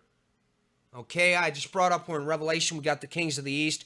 Herodotus riddled the same thing to us about crossing the river Euphrates, but not only that, he also happened to bring in the woman, the city. Okay. Amplify. Think back. The city that sits upon 7 hills in where? Istanbul, Turkey, where they happen to hold the UNESCO meetings that seems to decide the fate of Israel on a continual basis, including the Temple Mount. Problem is with this is their job is actually for protecting antiquities. What gives them the power to divide Israel, to declare Palestine as a state? This is not done by that agency. So how is it they're passing these laws on a city that sits upon 7 hills in Istanbul, Turkey? One day vanishes from that last set of meetings. Oh, just a perfect day for everything to disappear. And then lo and behold, just over here, a hop, skip, and a jump away, which part of that island is owned by who? Turkey. We have the tombs of the Basileon, the tombs of the King Lion.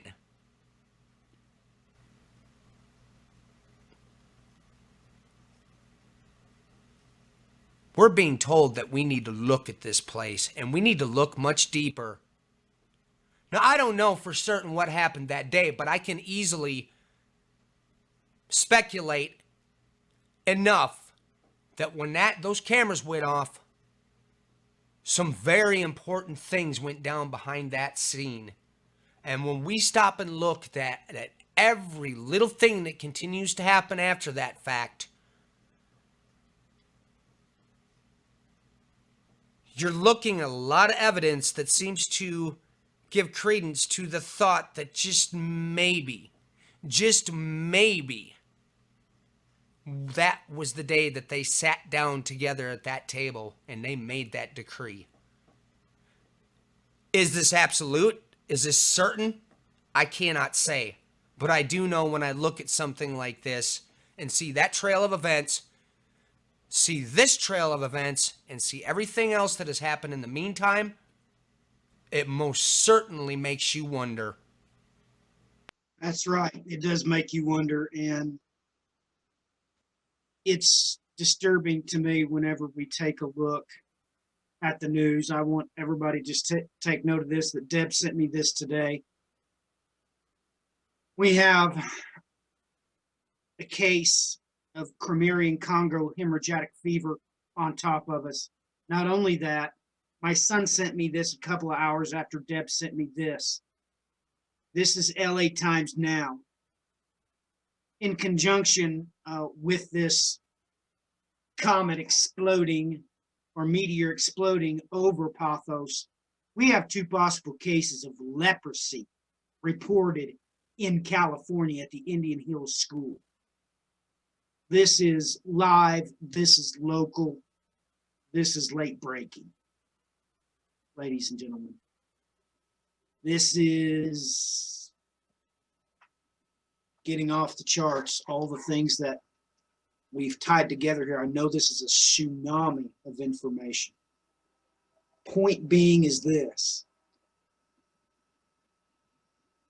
we better keep our eyes on Kittim. That's what we're talking about here. This tomb of the kings in Paphos, it may very well be one of the meeting places, one of the secret locations they meet. When you take a look at the monasteries there, what's on the wall, the mosaics, everything is pointing to a possible meeting place. And take note that they are meeting with angelic entities when they do meet. They are getting their orders straight from off Jacob's ladder.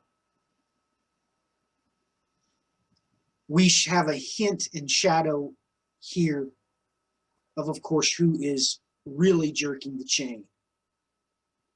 This instance here that we have of this location in Acts chapter 13, directly tied with this Jewish sorcerer. Ladies and gentlemen, off the charts. I think that all these places, all being UNESCO sites, it puts them under, of course, a special unique authority. Of course, the local elected governments have no control over these UNESCO sites. They're in somebody else's hands. So you realize by fiat, they could immediately say that today we're doing maintenance. No one can come here. Yeah, they wouldn't arrive on, nice fancy helicopters or limousines. No, the 10 Kings are smarter than that. They would probably arrive in taxi cabs. You wouldn't even know what they were, let alone who they were.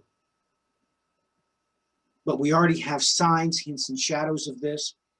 And of course, Brian brought up the color schemata to the color green and, of course, the riders. Ladies and gentlemen, there's a whole lot more there than meets the eye.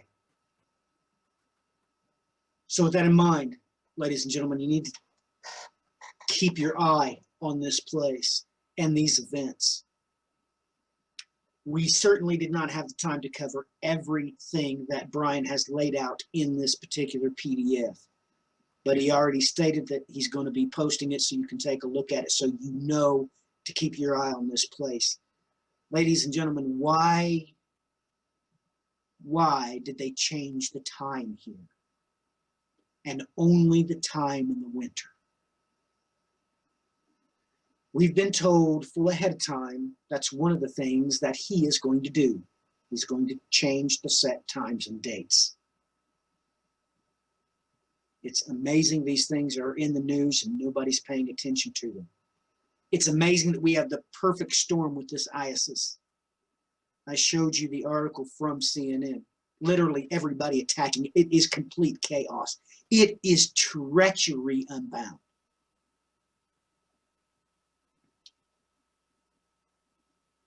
I mean, right now we have Hezbollah on the Syrian border right across from Israel.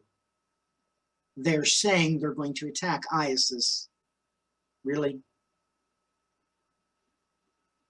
Every single time Israel brokers a peace, a ceasefire, it's Hezbollah that breaks it. Give me a break.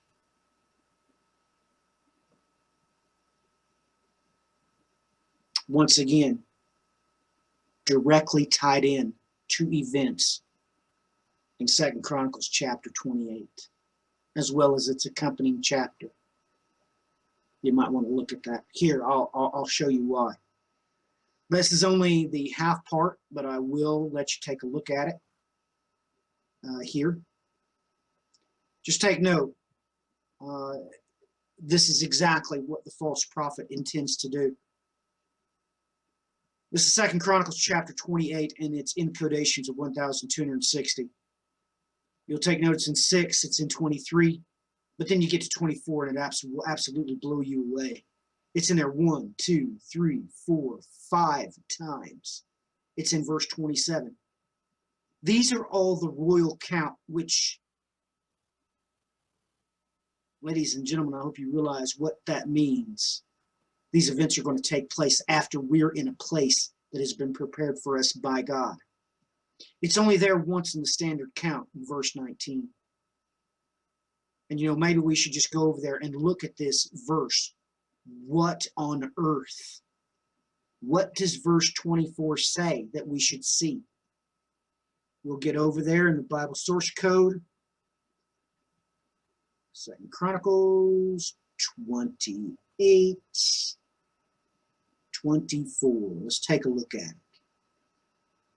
Moreover, when Ahaz gathered together the utensils of the house of God, he cut the utensils of the house of God in pieces, and he closed the doors of the house of the Lord and made altars for himself in every corner of Jerusalem. Ladies and gentlemen, this chapter does not give you all of the keys to this. It mentions Damascus and yada, yada, yada. But the accompanying chapter, of course, is 2 Kings chapter 16. And you need to know who he calls upon help, because he calls for help. And, he seeks help from Aram, Syria.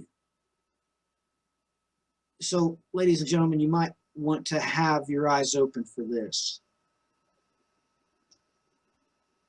If Hezbollah starts firing into Israel, they always do, from the Syrian border. 2 Kings chapter 16 and 2 Chronicles chapter 28.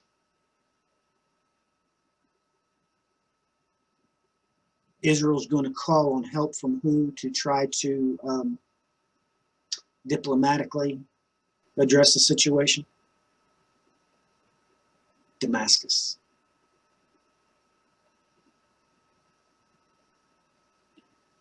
Who is in full play? Who's going to be behind the scenes jerking the chain? We already know who.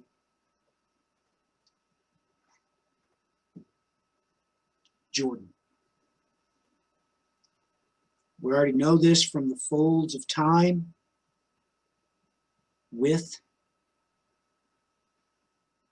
the Hashemite kingdom. We already know based on the timeline in the Emmanuel prophecy exactly what it says about the 65 years. Why don't you go back and check what happened? That's when the Hashemite kingdom was set up. So, ladies and gentlemen, this is just really mind-boggling and a tsunami of information for you to take in. It really is. But you need to realize that all these things are live, local, and late breaking. It's no joke what's going on. This is serious what's happening on the ground right now. But yes, it's true, ladies and gentlemen. If you go back to the time in question, look at when the Hashemite kingdom was set up and everything that happened during that year.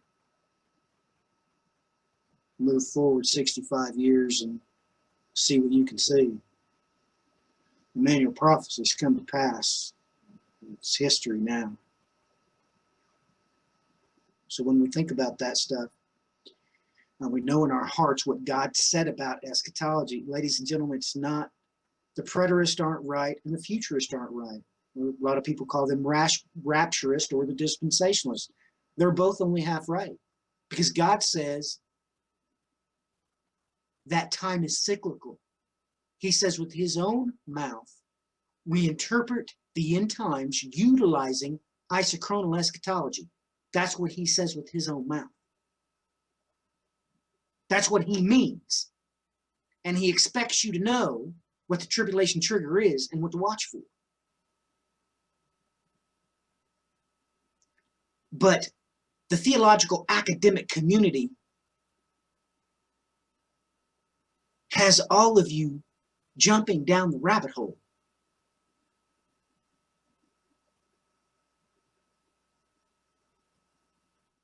It's not funny. It's really not funny. Me and Brian may cover the Emmanuel prophecy. I've been working on it here privately. I was going to name it Days of Future Past and Present. And things associated with that prophecy. I don't know if Brian and I will do that together. I don't know, maybe I'll do it by myself, but it needs to be done. You need to have your eyes blown wide open. You need to know what is to come. I just got an email the other day about asking me again, how do I purchase oil for my lamps? Very short, simplistic study. I might do a video on that myself too, because, ladies and gentlemen, the verses involved, once again, points you right to where you don't want to go, and it points you right to the Coptic Christians, by the way, letting you know up front that concerning purchasing oil for your lamps, they would hold the keys to this event.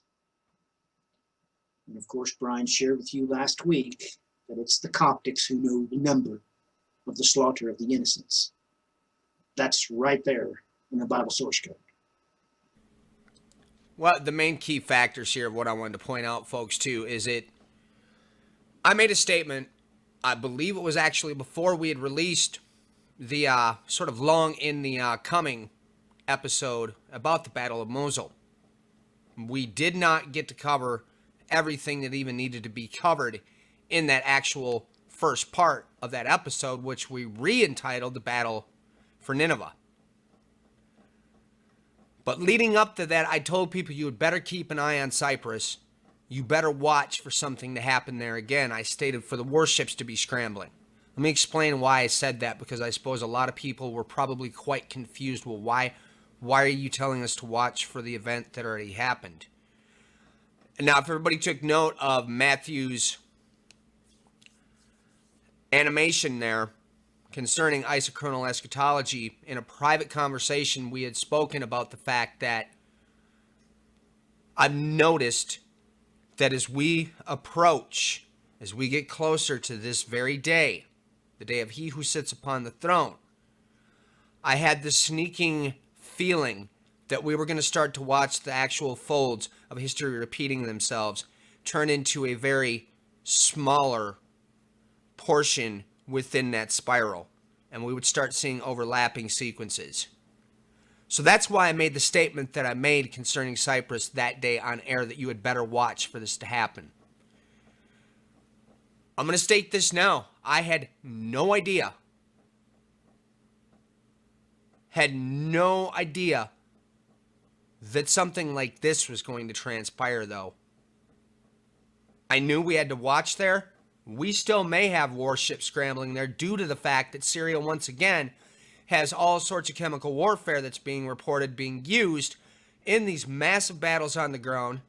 And we're going to have to someday jump in and cover the Damascus prophecies, because there's things there that I didn't recognize before.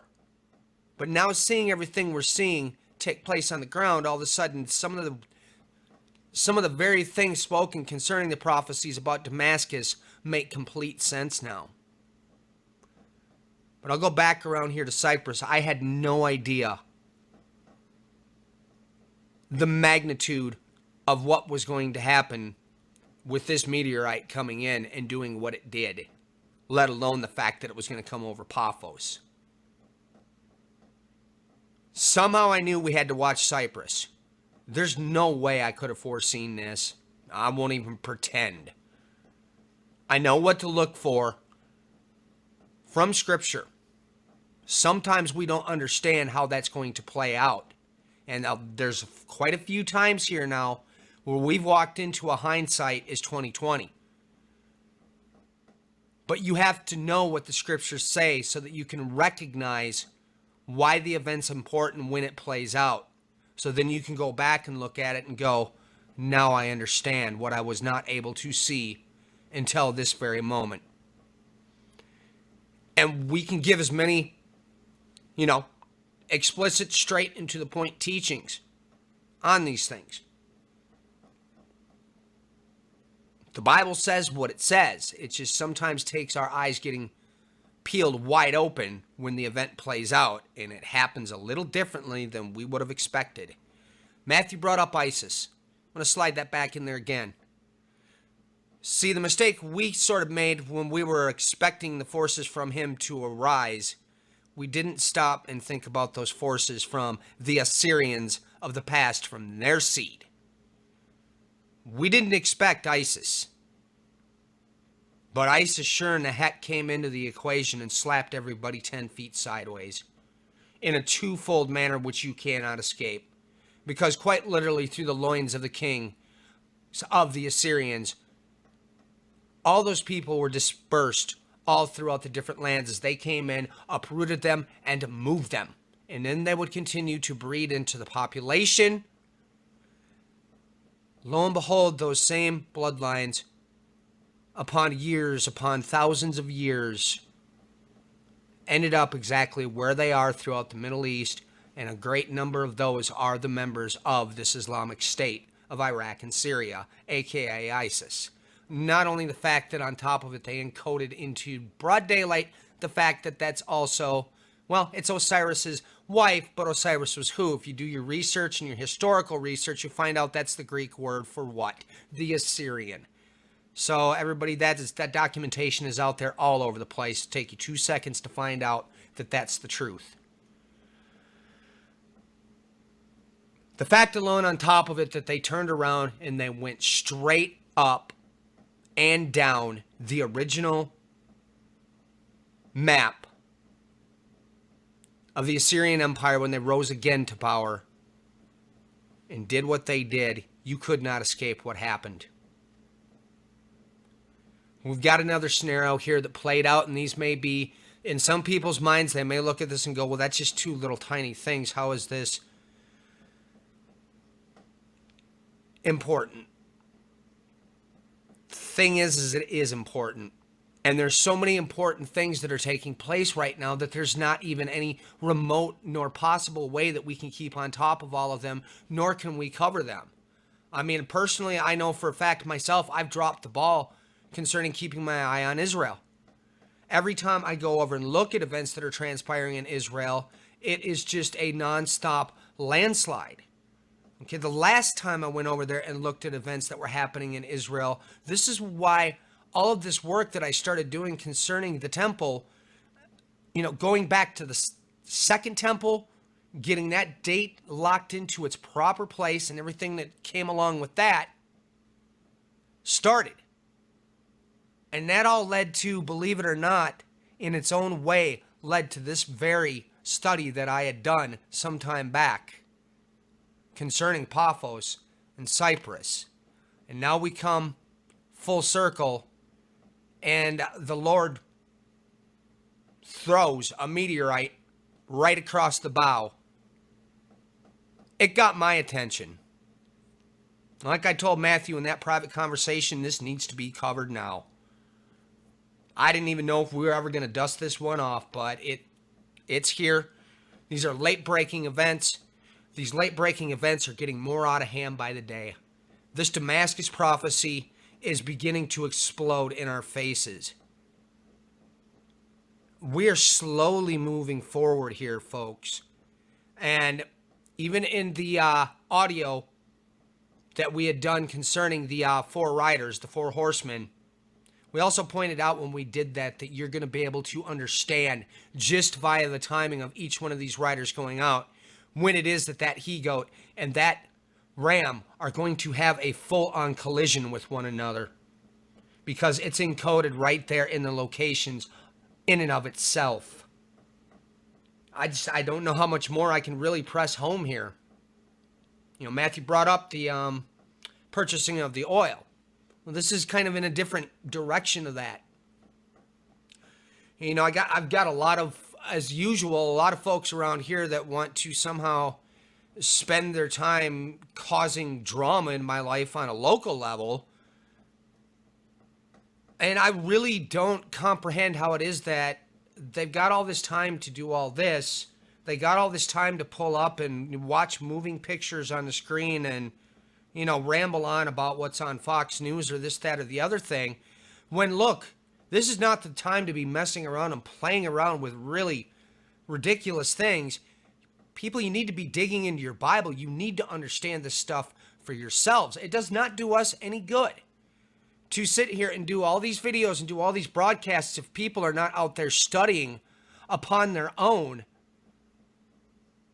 It's just sort of a...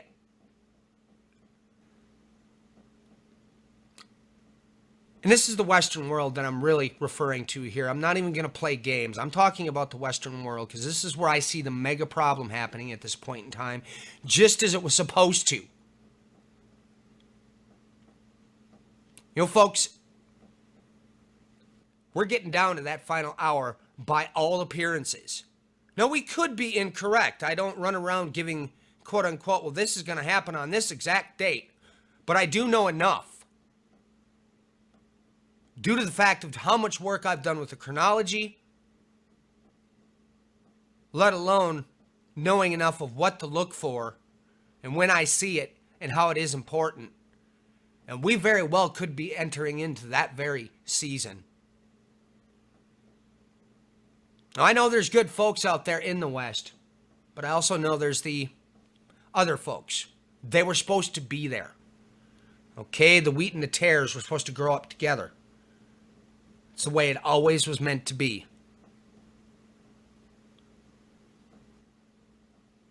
But I just want to urge each and every one of you, really start digging into the Word, really start grasping, really start hanging on to these things for yourselves.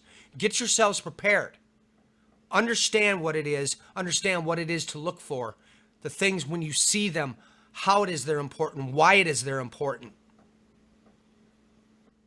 As I pointed out last week, some of our messages are going to get a little more pointed. The reason being, and I stated it then, I'm going to state it now, we are really quite clearly in the time to be preaching exactly what John the Baptist did, and that is repent, for the kingdom is at hand. Besides focusing on all these things, getting deeply into the Word, everybody, I also want you to take a look around you. If there are those folks that are around you that need help, that are in circumstances such as we're told to help the widowed, the orphaned, people in need. But I also want you to take another much larger look. We're all surrounded by people that are lost. Okay, if there's any time right now to be casting your nets, I'd be doing it as much as you possibly can. We know for a fact that first the fishermen are going to go out, then the hunters.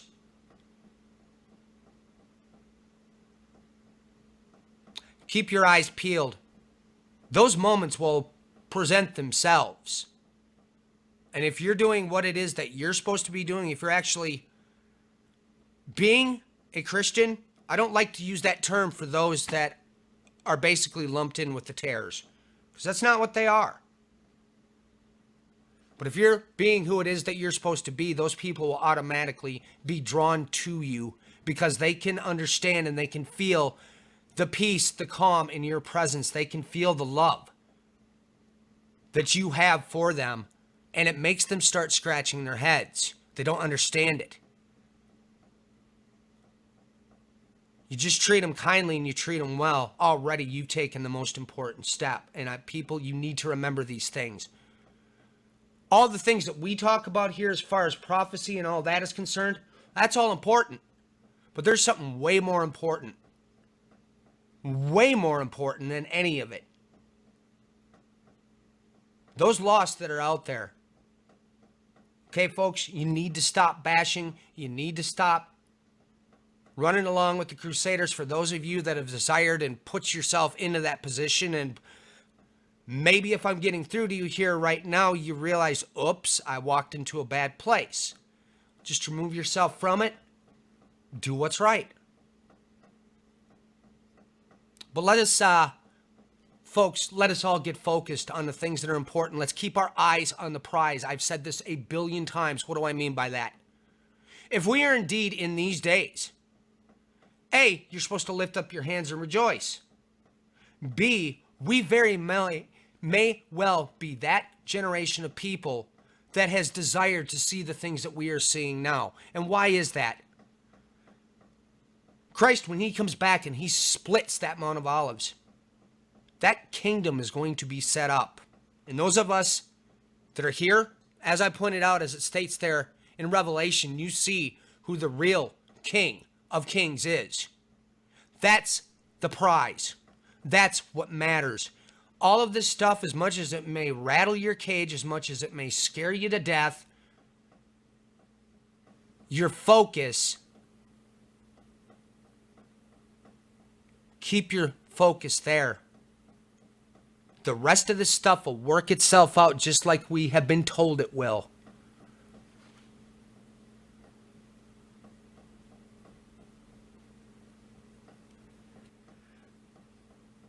I hope